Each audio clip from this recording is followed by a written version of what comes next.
So now, where are we going? Where are we going? Well, I already mentioned that we want to expand the Federation. We also have two other organizations that work very, very closely with the IAF that help us organize this meeting each year. One is called the IAA,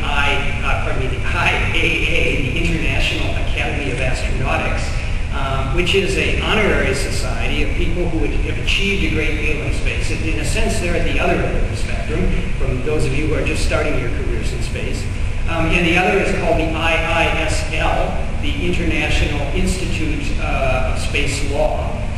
And they work very, very closely with us on planning this conference. And we have an activity going on with the IAA right now to see if we can't work more smoothly and efficiently together, if we can't integrate our activities a little bit more, keeping our completely separate identity. But some of you who go to the IAC, you'll see these things that say IAA session or IAF session or ISL session, and you wonder, well, what's all this about? Am I in the right meeting and should I be there? So one of our goals is to be a little bit more seamless in how we present ourselves to the public, and also to enrich our technical committee activity, because for the IAF, we strive to have technical and administrative committees that deal with every aspect of space activity.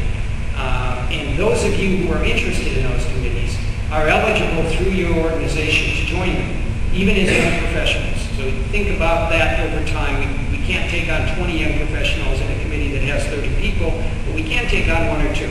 And your interest and enthusiasm will go a long way to getting you on the committee. You won't have to have huge credentials about the fact that you've submitted a Nobel Prize candidature for something.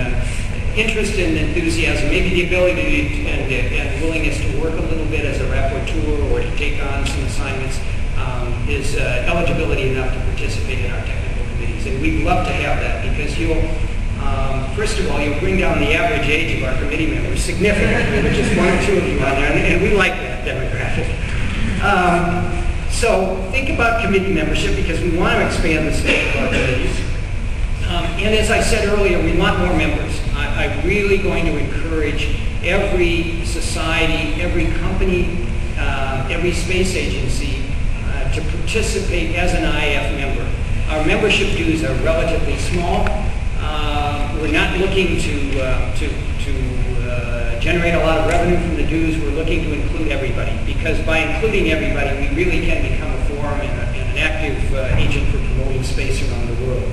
So to the extent your enthusiasm and initiative in your own organizations can be felt, if you can promote that and encourage your organization to join us, I'm deeply indebted. I think it will also be helpful for you, because they can use you in the organization, and we like that very much. We're also working to preserve the history of our space enterprise. 50 years is a real milestone.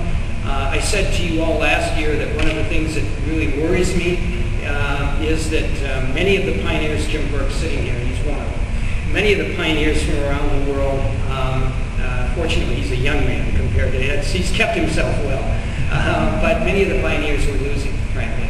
And we want to take advantage of their inspiration and their ideas while we still have them with us, and pass that on to your generation in particular. And so we're trying to celebrate the history. We're trying to record some of it. That's really what the idea with the retiree exchange with young professionals is all about. I sat on the airplane coming over to Valencia yesterday with a retiree who's been in the space business for years and years, and he looked over at me, and he's actually, his name is Mike Yaramovich. Some of you may see him. He's the former president of this honorary society, the IAA. And a very experienced guy. And he looked over, so what am I supposed to do now that I registered as a retiree? And I said, well, you make yourself available to those young professionals, and if you're available, they'll find you. Don't worry, Frank. But it's a really good thing, because what I tried to do with them is to empower them, to want to take the time to talk to you. And I think many of them will. Some of them, like Jim, do it every year because it's just in their nature. But many of them, we just need to push them over that step a little bit. And so use this week to find these guys and ladies. And if we haven't been successful in figuring out that mechanism quite as much as we'd like to, give us some advice on how we might do better next time. But we are going to try to preserve that history. We're also trying to, for the first time, to create a digital archive of all the papers that have been presented in these IACs going back to 1963. You know, we don't have anything before then. There were papers presented, but that's the beginning of the archive. And right now we have paper copies of that. We don't have a digital archive. And our colleagues in the AIAA in the United States have made us an offer we can't refuse. They have, with a little encouragement on our part, they have agreed to digitize that archive and expand it to the archive we already have, which goes back digitally to 2003. And so about a year from now, maybe a little longer than that, if you're doing some research, or if you're interested in what the then Soviet Union said about their space program in 1967, it'll be there, and you can find it. Hopefully it'll be even searchable, so you can find specific things. And to us, that's really preserving the treasure of our space experience and using our capabilities as a global federation to make this available to everyone. We've also formed a new history committee, which is going to look at special projects we can do. And some of you may want to get involved in that as we identify projects. For instance, perhaps we should have an event to get some of these so-called old-timers together on a specific discipline to talk about what they were thinking, why they wanted to cooperate, why did the Soviet Union and the U.S. want to do Apollo-Soyuz together. What were some of the issues at the beginning of the then Space Lab program, or projects that Japan has done with other countries around the world. So we're going to try to preserve those things. This will go slowly, but the idea is to get some special projects, get some special events together where we can capture and preserve the history of our space profession. So finally, I'd like to talk for just a minute about the SGAC and the IAF. These are two, in my opinion, separate organizations. The SGAC came out of Unispace. It's been extremely successful. The fact that all of you are here is testimony to the success of that organization. You've got in the SGAC a lot of very interesting and exciting projects of your own. I see the SGAC and the SGC that you organize as a parallel event, something you're doing just before but keeps your own identity, because in this meeting you have a certain freedom of organization to do and say what you want to do, and to write your own agenda. And I think that's very, very important.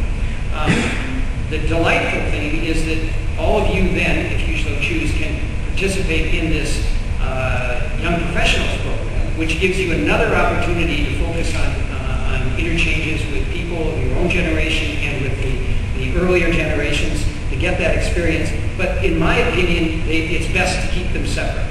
To have the SGAC as it is, to have you organize and write your own agenda.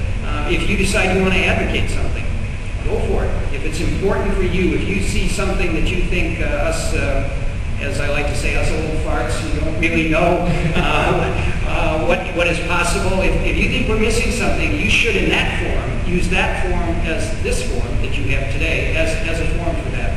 During our Young Professionals program, we're going to focus on information exchange, not advocacy.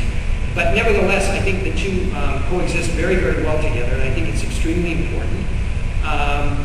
As I said earlier, it's the first year, so I can't tell you how much I appreciate the fact we have it, and the hard work of a very small group of people, Jim and several others who put this together.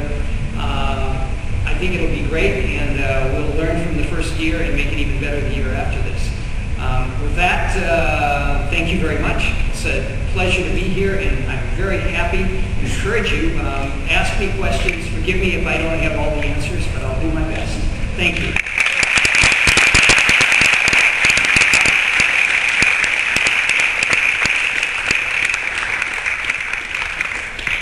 And to make you an official part of our conference, we want to give you one of our polos. Oh, wonderful. And our delegate package has one of these lovely portfolios in it for the year, so you get to take that in a lovely space